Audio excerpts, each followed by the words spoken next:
I'm Shannon Goheen, owner of Second Nature Garden Works, and this is Tom Hutner, my partner, husband, and co-owner of Second Nature Garden Works, who's going to be working the PowerPoint when we get to it. But I want to, my talk, by the way, is going to be 14 great native plants that you can use in your landscape. And I'll talk a little more about native plants in a minute, but first I want to just tell you briefly about Second Nature Garden Works. We've been around since 1988. For the first 20 plus years, there was a heavy labor component where I was doing a lot of installing and maintaining of gardens and landscapes, doing a lot of native landscapes as well. And now I've focused on landscape design. So what we're doing is we're masterminding people's landscapes. Our tagline that you see is boutique client-centered landscape design. And what that means is that we focus very closely on our clients. You will not find your landscape in someone else's yard because I do everything very specifically. I don't take a landscape, modify it, and move it from yard to yard to yard. It's yours, it's a reflection of you. And Tom comes in when we have issues of walls and hardscape and building changes and that kind of thing. That's what Tom specializes in. So that's what we do with Second Nature Garden Works. I don't know if any of you are familiar with native plants, what that even means when I say it. Basically, I have a book coming out in a couple of months, but when we're done with this, you can get one of these, which is just a little primer on natives. And native plants have basically been co-evolving with the, along with the climate, along with the insects and animals that are here. And so they're very adept at living on Cape Cod in whatever particular condition they are prone to be living in. And so they're extremely tough. They don't need us. They are very beneficial to everything else that's living here. And they require very little input of maintenance, very little input of water, that sort of thing. So having native plants in your landscape is really a very responsible thing to do. So, first one. Tupelo, sweet black gum. This is the way I've written it is common name, Latin name on the side if you care. That's just what that is.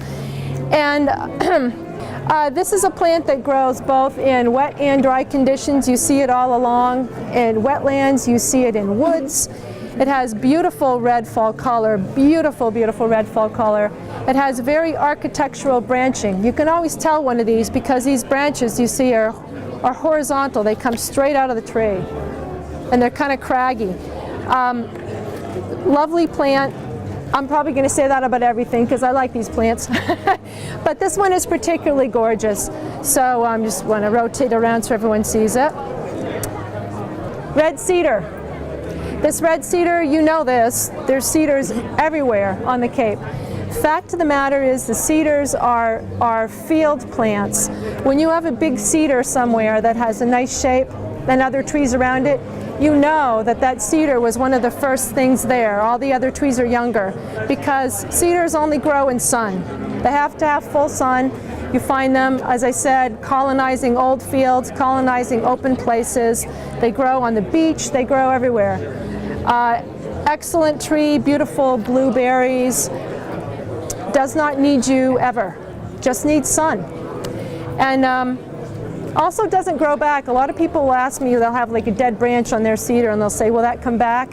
No, it won't. It won't. Once you cut it, it's gone. All right, next. White pine, basic old white pine. To be distinguished from pitch pine, which is also native. But white pine was the biggest tree in the woods way back when. It was the wood that we sent back to England, those white pine floorboards. And doesn't grow that big anymore because it ends up getting cut. But it's a big tree, has pretty much, well, there's pretty much nothing that hurts white pine. There's the occasional bug, but I'm not going to get into that. Very soft needles, doesn't hurt when you brush into it. And it's nice and conical when it's young, but then when it grows up, it drops its lower branches and you see them with big long trunks and then all the green up top. Excellent tree for wildlife. All right, excellent. Also, it grows almost as fast as Leland cypresses, and it's native, and Lelands aren't. And Lelands are short-lived, and these guys will grow forever and ever and ever and ever. So when you're thinking about a hedge, think about white pine, or at least incorporating white pine. Next is viburnum. Viburnum is a big family, an excellent family of shrubs. Many natives here, many non-natives, but it basically behaves very well even if it isn't native. Viburnums will grow to be about 8 feet tall. They are not evergreen, they're deciduous. They all bloom white in the spring, and they all have berries that birds love. And they all have fall color.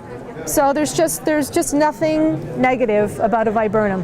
When you need something that should be 8 feet tall or so, and probably 8 or 10 feet wide, viburnum is your plant. And what, does it need a lot of sun? It'll go sun, part sun. They do better in sun, but it'll be fine in part sun. All right, next. Bearberry. Bearberry's flat on the ground. That's what you see when you drive on back roads in Wellfleet. That's what you see on the dunes. It's an evergreen. It's a ground cover, tough as nails, and just really rugged, lovely thing. And it's great everywhere. It's great everywhere. Great in your landscape, great as a ground cover. It does need sun. It absolutely does need sun. And it does not want to be walked on or driven on. So, I mean, if you walk on it a few times on occasion to get somewhere, that's fine. But if it's anywhere where it's going to receive regular traffic, all those places that receive the regular traffic will brown out and die. So you want to be sure that they get some protection from foot traffic, and definitely not cars. All right, next.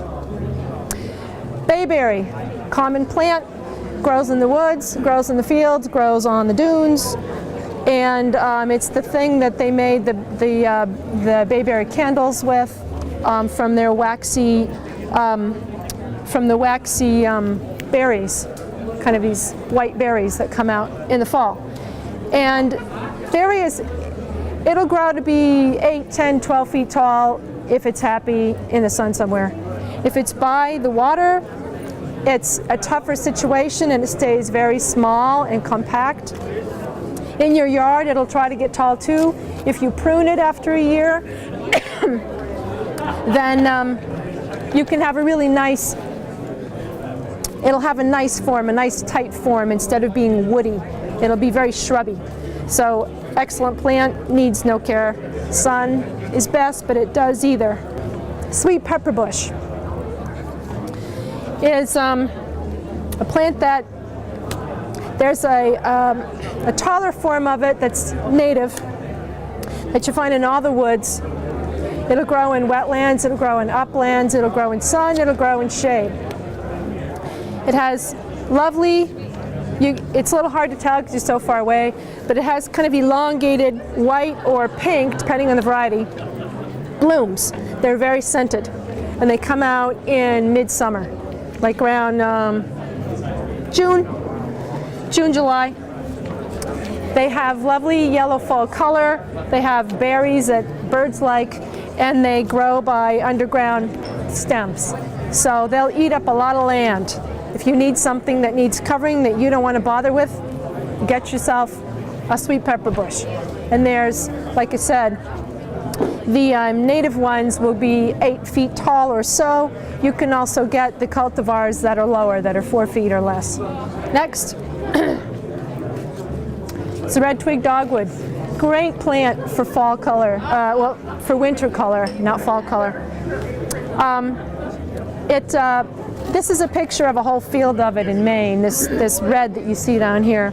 But basically it has beautiful red twigs that look excellent against evergreens, look excellent against birches, against the snow, and it also comes in yellow. There's yellow. But it's an excellent plant. If you're growing it at your house and you're thinking about it as I'm talking and wondering why it isn't more red, what you need to do is cut it back. The new shoots are red. And as they grow older, they're more maroony to brown. So cut it back, or cut it back selectively, and you'll see those shoots. All right, next. Winterberry. Beautiful plant. There's places, I'm thinking of a place in Wellfleet, don't know what the road is, but I'll drive through there in the winter, and you think, your brain says, there's a forest fire down in that hollow, you know? It's all these guys having lost their leaves but holding on their berries in a kind of a wetland, and it looks like the place is on fire. It's so red. Beautiful plant, just beautiful. And it's lovely now, but then it loses its leaves and it's more lovely. It likes wet feet. Sun or shade? Either. Low bush blueberry. This is the same blueberry that they grow in Maine and pick blueberries from. And it's a low shrubby ground cover. It needs sun. It likes dry, sunny conditions. That's why it's on fields. They call them blueberry barrens because it's big, windy, open, dry places. But they grow in our woods. It's one of our major ground covers that grows in all of our woods. And it's usually mixed in with another plant called huckleberry, which is impossible to buy. So I'm not even talking about it. But they usually grow together in the woods. And they make this lovely red fall color. You see them growing really nicely under power lines because they're very low. They're really low and very shrubby, and they do produce delicious, sweet blueberries. Okay? High bush blueberry, its taller cousin. They grow all over the place in our woods, in our fields. They'll take moist, they'll take wet, and they'll take sun, they'll take shade. Of course, they're going to give you better berries and better flowers in the sun, but they will do both. And they have, my pictures aren't great here, but one of the things that I love about high bush blueberry, in addition to the delicious blueberries, is a very beautiful branching form. It's as it gets older and older, it becomes more Japanesey looking, you know. It just is a beautiful thing. And so just even for form alone in your garden, consider one of these. Beautiful fall color, lovely little blooms in the spring, and very pretty red and green new shoots in the spring. Did you say sun? Sun or shade, although if you're looking for berries, better in the sun. Partials will also be good. Yep, next. Sweet fern. This you see in kind of waste places. It is the toughest, neatest little thing. It has a wonderful smell. It looks like a fern, but it's not. It's a shrub. And it grows again in dry kind of waste places. If you have some dry place that you don't have a sprinkler system, you like it just to be covered, consider sweet fern. It's not evergreen. It does lose its leaves, so it's kind of boring in the winter. But for 3 seasons, it's doing a lot there. It's totally covering the ground. And it smells wonderful. When the sun is shining hot on it, it smells wonderful. It has a spicy smell. When you touch it, it's just beautiful. I think they made sachets with it way back when. Great plant, does not need you at all. Okay, low, it's low. Switchgrass, this, you know, I can't remember where it ends. This might be the last one. Anyway, switchgrass it's a really great, it's one of the best of the ornamental grasses. It is not beach grass. It is switchgrass. In fact, none of the grasses that we use, that we call beach grass or beach grass, they're all ornamental grasses, unless you actually really did use beach grass. But there's this big confusion out there in the world of grasses, and you hear people saying, I like those beach grasses. Can I have some of those in my garden? No. If you want a dune, yes, you can have beach grass. But if you want to have a garden, no, you don't have beach grass. I wish I had pictures to show you. I'm just going to stop right there. Anyway, this plant is a native. This is one of our best native grasses, and it grows in a clump. And it makes more of itself, but it grows in a beautiful clump. And I'm going to do a little dance here for you to kind of help you with the difference. If you're familiar at all with ornamental grasses, this plant, as you can see in that picture, grows pretty much like this. And it has these little tiny flowers, not flowers, but you know what grasses do, little ones up here, right? Some of the others that are non-native are doing this. They're doing this. Yeah. And they have big fuzzy heads that are shooting out, okay? Those are not native. They have their place, but that's not what this is. And this one, I like it when it's masked. And this is a picture of someone's driveway. The rest of the yard is really rather formal, but this is a place and a way that you can use natives in what is otherwise a formal landscape by massing them. And then what you get is this really beautiful changing color and something that's always moving. It's always moving and rustling, and it's very beneficial for the environment, and again, doesn't really need you. Now, anytime that you plant any of these things, you do need to water them initially. You have to. If you fertilize them, even better. But after that, no. Just let them go. And I mean, you don't have to have a sprinkler system to take care of these things. So there's so much more to say. I cannot possibly say it. Let's just check and see if that's the end. Oh, no, I'm not done. Okay, this is the end though. This is a vine, a very nice vine called Virginia creeper. And Virginia creeper has 5 leaves. A lot of times it drops some of those leaves and it looks just like poison ivy. And so you can't tell because poison ivy is also a vine. I can tell, but you might have some trouble telling. But it's a twiner. It twines on things. It turns this incredible shade of red. Tends to hang down on trees, and again, you have to kind of say to yourself, is that poison ivy or is that Virginia creeper? But it's an excellent plant. Here it is, hanging out of a cherry tree, a wild cherry tree at my house, just making this lovely color. So it's a super vine if you're looking for that sort of thing. And that is the last slide. So if you have any questions, I'm here to answer them. Otherwise, thank you so much for gathering around. Thank you. Thank you. Thanks. All right.